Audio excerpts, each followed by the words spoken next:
So in terms of the field of radiomics, it's really quite an upcoming subject. I think the main message of radiomics is that we should be doing more with our images. So we typically acquire images for looking at the location of tumors and tracking the size of tumors as they respond to treatment, whether that be radiotherapy or chemotherapy.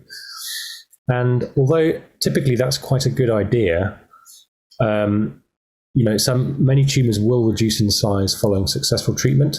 Some, including many sarcoma tissue types, do not change in volume following treatment. So we're really looking for better ways to monitor that treatment response. And radiomics may provide us with an approach. And what radiomics is really doing is it's trying to convert an image, which is really just a sort of visual aid, into data. And it's by tracking changes in that data, we hope to better understand how these tumors are actually responding to treatment. But I think, moreover, there's potential to do more, because by characterizing tumors according to their size, the sort of average pixel intensities we're getting within these images, and also the texture features of these images, we hope that we can better categorize tumors and potentially predict whether they may respond to treatment or not. And I think sort of the take-home messages were from the talk I gave is I did try to give quite a relatively extensive overview of the current literature and what people are doing with radiomics.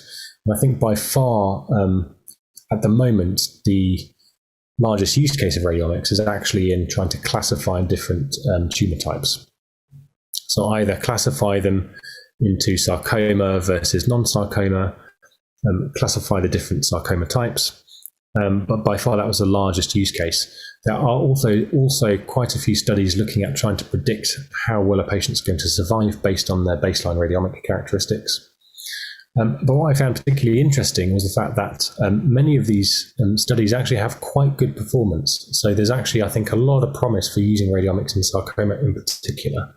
And that's because these tumors are particularly heterogeneous in their appearance. So actually trying to make use of that, or trying to quantify that heterogeneous appearance, makes sense in sarcoma.